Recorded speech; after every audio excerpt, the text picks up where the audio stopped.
Vitor, o Vitor quer que eu faça uma explicação em relação à posição do implante. Eu posso mostrar para você aqui, olha, no meu manequim. Veja bem aqui, pode vir aqui, ó. Posso mostrar aqui no manequim. Se você for ver em um manequim, veja bem aqui, ó. Quando eu tenho aqui esse implante aqui é do tipo hexágono interno. Você perceba que o meu manequim, essa estrutura aqui é o osso. Então, o meu implante hexágono interno, esse aqui é um hexágono interno, ele está nível ósseo.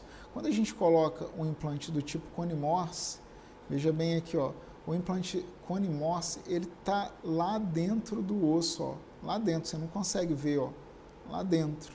Então, o implante cone Morse, ele deve ser localizado infraósseo. Quando eu falo a posição tridimensional do implante, então, em relação ao cérvico apical, ó, esse central aqui está infraósseo, cérvico apical. Quando eu falo na parte mesiodistal, é no centro do espaço protético aqui, ó, como está no meio do espaço protético. Então, essa é uma posição. São 3 posições. Mesiodistal, vestíbulo palatino. Veja bem aqui, nesse caso, foi vestibularizado um pouco, está saindo aqui na incisal esse implante. Então, a prótese ela vai ser uma prótese cimentada. Então, a prótese é uma prótese cimentada. Como é um cone Morse, ele está infraósseo. Como é um cone Morse, está infraósseo. Aqui, ó, se eu mostrar para você esse caso do HI, é a mesma coisa. Se eu pego aqui uma peça no HI, deixa eu ver aqui se eu consigo uma chave aqui de HI. Tem aqui o kit de cirurgia, só para você ver aqui. Vou ver se eu encaixo uma peça. Mas só para exemplificar, olha, no HI também vai ficar aqui no centro, aqui mesiodistal está aqui no centro, e aqui saindo no sulco principal, aqui, ó, no centro do sulco principal, tá? E aí ele tá, ó, então são 3 posições que a gente está vendo. Qual a melhor posição tridimensional? Nível ósseo, mesiodistal aqui, deixa eu pegar aqui, ó, mesiodistal aqui, ó, mesiodistal, ó, mas no centro desse espaço protético, mas no centro você pode ver que esse implante foi colocado um pouquinho mais próximo do pré-molar. Então, assim, ele poderia estar mais deslocado para próximo do molar, para ficar bem no centro aqui do espaço protético. Aqui, ó, na oclusal, ele deveria sair no centro aqui do sulco principal. E no sentido cérvico-apical, aqui na margem óssea. Tudo bem? São essas as posições tridimensionais dos implantes que a gente deve verificar. E aí eu pergunto para você, qual deve ser aqui os implantes que a gente pode estar colocando nesse exemplo? Então, a Maria de Fátima está falando que pode ser um HI ou pode ser também um cone Morse. Pode ser um HI ou um cone Morse. Não é verdade? Pode ser um HI ou um cone Morse. Sim, poderia ser. Mas por que você escolheria um HI ou um cone Morse? Veja bem aqui, para você entender quando que a gente coloca um tipo de conexão, um outro tipo de conexão. Veja bem aqui, o HI eu acabei de falar para você que a gente deixa nível ósseo. Nível ósseo. Normalmente, se o paciente aqui usar uma prótese provisória sobre essa região, e aí dependendo do transmucoso, olha o que eu estou falando, dependendo do transmucoso, um transmucoso mais fino, que não é esse caso aqui na maxila, isso daí acontece muito na mandíbula, o paciente usa uma prótese ali e ele quer substituir essa prótese por implante, o ideal é a gente proteger esse implante. Então, se esse implante ele se encontra mais superficial ali, naquela região, e uma prótese o paciente utilizar, vai acabar impactando ali na osseointegração, na fixação desse implante. Ou seja, já aconteceu casos de eu perder implantes por conta de trauma protético. Então, o paciente vai lá, a gente faz a cirurgia, o paciente usa a prótese, e aí ele fica lá mastigando com essa prótese, e ele perde o implante em virtude de trauma protético. Então, se eu tenho a possibilidade de colocar um implante um pouco mais protegido, vamos dizer assim, eu prefiro. Então, como que a gente faz isso? Eu posso colocar um implante infraósseo, e aí esse implante infraósseo não vai correr um risco ali de sofrer um dano causado por trauma protético. Então, ou seja, eu posso colocar um hexágono interno aqui? Posso colocar um hexágono interno, mas tem que tomar cuidado, dependendo aqui do transmucoso do meu paciente, ou seja, a espessura da gengiva do meu paciente, é um risco que a gente corre em virtude de trauma protético, se o paciente usa uma prótese. Esse paciente não usa prótese nenhuma, então você não vai correr esse risco, não tem problema. Aí você pode estar optando tanto por hexágono interno ou também por implante do tipo cone Morse. Como eu falei para você, aprender a planejar o caso, você deve saber que existem medidas de implante. Eu vou mostrar aqui para você agora. Veja bem, algumas medidas de implante você deve saber minimamente, até mesmo para você, porque você vai estar planejando o caso ali. Aí imagina bem, você planeja o caso e nem sabe se dá para colocar implante. Aí você passa para o cirurgião ali e o cirurgião fala que não dá para fazer implante, tem que fazer um enxerto, aí como que você fica com o paciente? Então, só para você entender aqui, olha, chega mais aqui nessa imagem, existem medidas de implante. Imagina bem, esse implante aqui é um implante hexágono externo, aqui é um implante hexágono interno e aqui eu tenho um implante do tipo cone Morse. E normalmente eu tenho que saber diâmetros de implante que são usados ali nos nossos pacientes. Qual é o principal diâmetro do implante que são utilizados nos nossos pacientes? Os implantes são utilizados. Então, normalmente a gente usa implantes de diâmetro 3,5 ou implante de diâmetro 4. 3,5 ou implante de diâmetro 4. Então, olha só o que eu estou falando aqui para você, para aprender a planejar o seu caso. 99% dos casos, a gente vai estar utilizando esses implantes, ou de 3,5 ou implante de diâmetro 4. E aí existem medidas de implante, comprimento de implante. E essas medidas variam de 5. Normalmente a gente trabalha com implantes até 15 milímetros, de 5 a 15 milímetros. Aí vai depender da empresa que você vai estar trabalhando. Existem empresas que trabalham com números ímpares, empresas que trabalham com números pares, e aí vai depender. Então, um exemplo, imagina bem uma empresa que trabalha com número ímpar. Aí vai ter implante de 7, implante de 9, 11, 13 e 15. E aí, por meio dessa numeração, você vai planejar o seu caso. Então, o objetivo da live aqui é te ensinar a planejar o caso.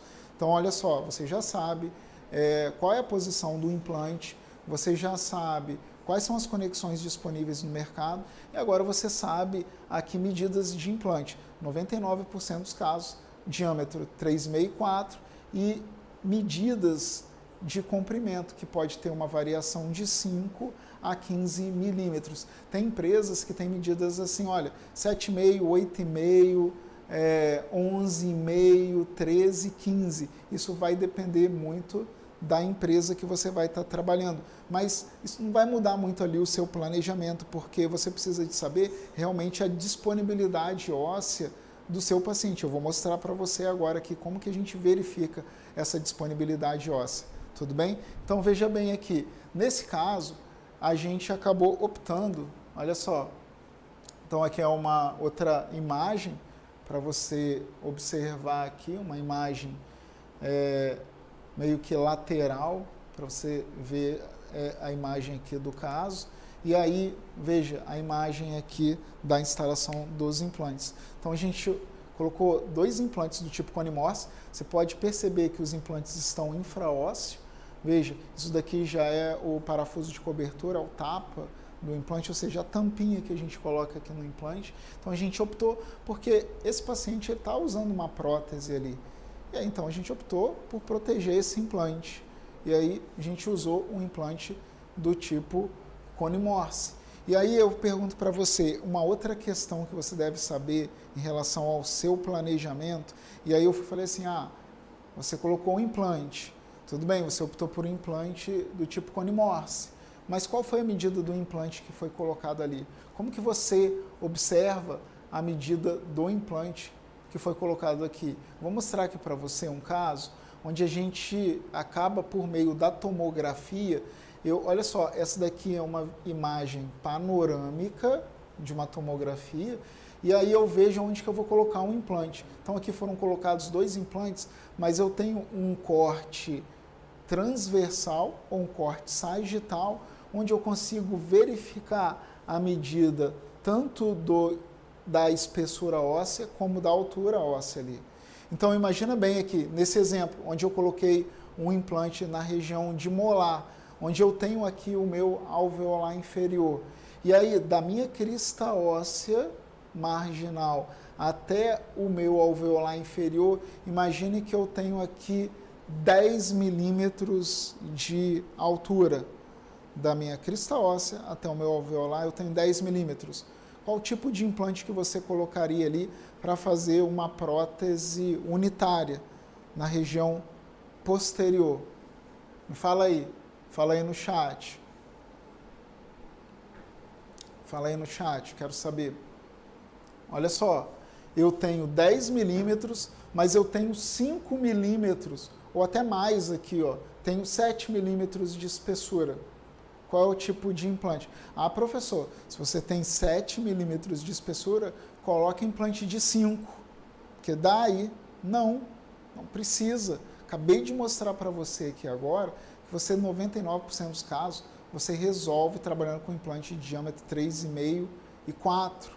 Então, ou seja, tem especialista, isso daí é até mesmo para você entender, se você for chamar um especialista e você quiser ali investir na compra de implantes, você pode estar investindo nessa compra e aí você com certeza vai reduzir o custo do profissional que você está levando no seu consultório. Então, por isso, estou dando essa dica aqui, ó, compra implante 3,5 e 4, que são esses os implantes que a gente usa. Ah, mas professor, tem implante de diâmetro 5? Tem implante de diâmetro 5. O implante é um parafuso que eu vou colocar dentro do osso.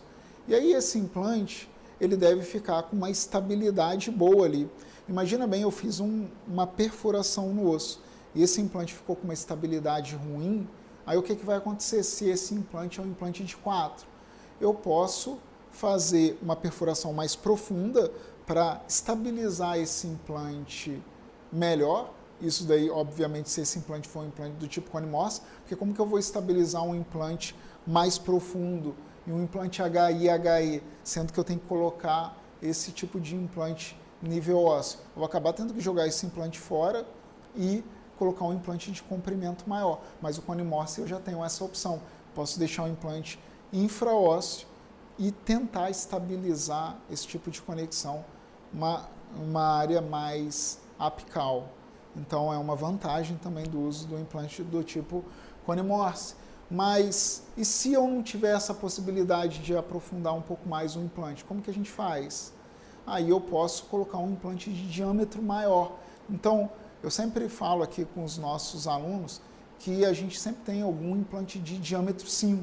Só que esse implante de diâmetro 5 é para usar de forma emergencial, em casos onde você não conseguiu uma estabilidade boa do implante de 4, onde você planejou colocar um implante de 4 ali, mas você acaba para não... Imagina bem, você não conseguiu estabilizar um implante de 4, você não tem um implante de 5, o que você faz? O que você faz? Sutura tudo e manda o paciente embora, né? Não, você pode estar colocando um implante de diâmetro maior ali, lógico, se isso for permitido, né? Porque às vezes a área ali, isso daí é raro acontecer, às vezes a área já fica inviável, de tanto você tentar perfurar ali, você acabou inviabilizando a instalação do implante. Aí realmente você acaba tendo que fazer uma regeneração para fazer a instalação do implante, mas via de regra isso não acontece. Com o implante de diâmetro 5 você resolve esse problema. Então, só para você entender, o implante de diâmetro 5 é para você resolver algum tipo de problema de instabilidade do implante de 4 que você planejou colocar ali e não conseguiu. Então, a gente trabalha com essa filosofia, só para você entender. Ah, não, professor, eu trabalho com implante de 5 de forma rotineira. Tudo bem? Tá tudo certo. Mas e se você não estabilizar esse implante de 5 aí, como que você faz? Então, por isso que a gente reduz um pouco aí, até mesmo a nossa sequência de perfuração, para eu ter um benefício, uma margem aí, se acontecer algum problema, eu tenho como resolver. Tudo bem? Tudo certo? Então, o que que acontece aqui? Nesse caso, se o meu diâmetro aqui, o meu remanescente ósseo, é um remanescente ósseo de 6 ou 7 em espessura e eu tenho 10 em altura, qual tipo de implante você colocaria ali nessa região posterior? Me conta. Coloca aí no chat, só para ver se vocês estão aprendendo a planejar aí o caso clínico de vocês. Então, ou seja, eu venho aqui na região, na minha imagem panorâmica e vejo qual é o corte que está relacionado à região onde eu vou colocar um implante e rebato essa imagem aqui para uma imagem transversal, onde eu consigo verificar a altura e a espessura aqui desse remanescente ósseo. E aí eu verificando essa altura e espessura, aí sim eu vou determinar qual tipo de implante eu vou estar utilizando.